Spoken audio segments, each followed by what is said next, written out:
Yo. Yo. All right. Attempt number 4. Save the World Radio. Save the World Radio, episode 4. Episode 4.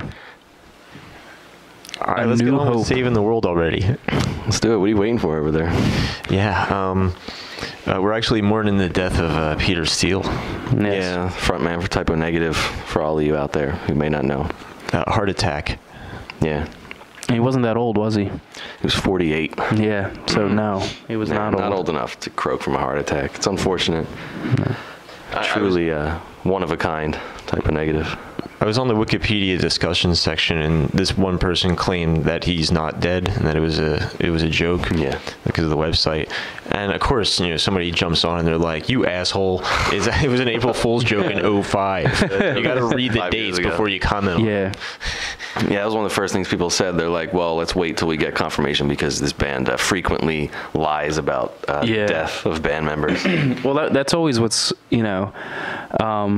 great about the internet now and April Fools is that everything and everyone believes it.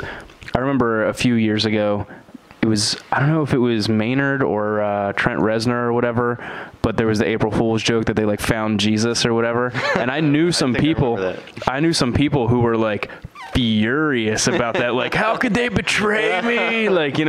Oh my God. Yeah, exactly. Roots. Yeah.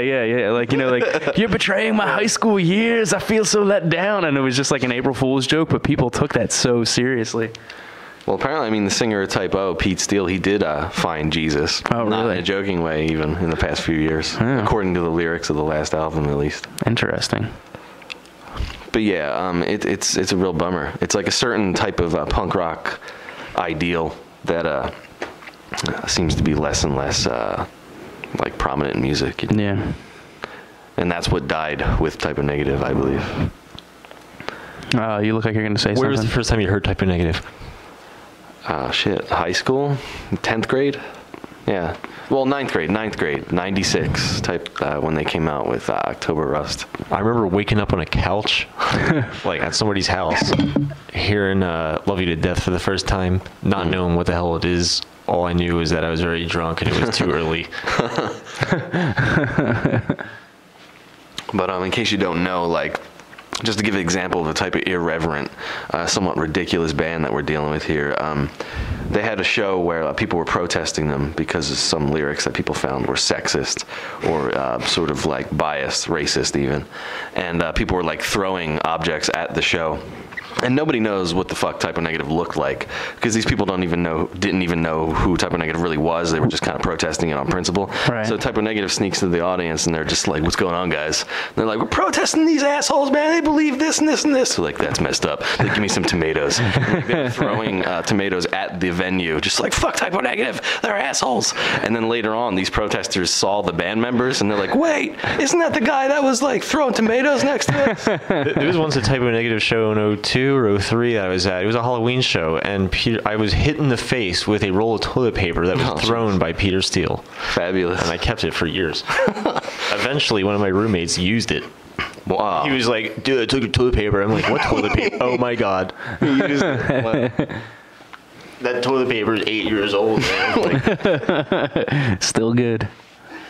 Yeah, but you're wiping 8 years of bugs on your ass. Yeah, bacteria. But, it's just, the segue almost in the kind of dead rock stars and dead music. Yeah. It's an opportune time. We should talk about some of that. Yeah, it's all dead. You gotta understand the new culture. They just, that stuff is dead because it's too slow. There's not as much information per second. I don't know believe if that's true. I think it's absolute dross that you get with the new generation, if that's the point you're trying to make. I think they're cramming more. Well, I don't know. It's difficult. It is, but I more sonic information, perhaps. But it's a sensory thing that I don't even know if every single generation is just more desensitized than the one before it, and they need shit to be stupider and stupider and have less and less artistic meaning and more And we should really be careful that we don't turn into cane shaking when I was a kid rock music was real. What about the 70s and disco, which is absolute mindless bullshit? Or the 80s. I think it fluctuates. I think that what you said is absolutely true, but there's also like the substance level of it that changes too. It's just, I mean, now it's just so like I, honest to God, and this is going to make me sound like a cane shaking old man, like I cannot tell the difference between bands today. Like I accidentally turn on my radio that's not like a talk radio station, and I'm hearing bands that I don't already know, and I'm just like, what is this? Is this Nickelback? Is this Shinedown? Is this Skillet? Like, I don't know. Would these all these bands sound exactly the same to me? Yeah, I think Skillet is an exception. I love But Skillet. it's also different for us because like there really is no more music industry, at least not what we would define as music industry Right. 10 years ago. So like it must have been different, like going from like if we were in our late 20s and like the 70s transitioning into the 80s, at least there was still a goddamn music industry. Yeah. Like it wasn't like this whole change that's happened. You know, it's really weird. And no, I agree. It is weird. You used to be able to put a price on the transportation method of bringing the music to the listener. Yeah, true. That's a good Well, point. you know what too? Like, Totally no cost. if you guys get a chance, like, you know, go to that website that's run by our friend. I don't know Yeah. if he wants a plug. Go ahead. You What's know, the website? The Scrabbled. You know, there's a there's a link on there. This guy, he gives like this talk, and it's about it's pretty much about the music industry and how like, Right. you know, blogs and everything are killing music. Like they're really killing it because now it's not, you know, like they're just name dropping every band. They go to South by Southwest and there's 200 bands playing there, or Coachella or whatever, Right. 200 bands playing there, and they try to get a little blurb about every single one on their website so that the chance that one of those bands breaks big, Right. that like they were there first, and like, and Twitter, and just like, Well, it's not even like, you know, they're not realizing that like the money's not flowing in to this huge, like, picture like the music industry is like this cancerous blob that Yeah. grew since the 1950s. There's no more blood flow, so like the whole thing is just rotting. Like Yeah. it needs to be restructured completely. Just forget about it. I feel like that's why a lot of like, you know, you hear everyone that I know, like not everyone that I know, but I know people who are like, I still buy albums and like things like that, and but you hear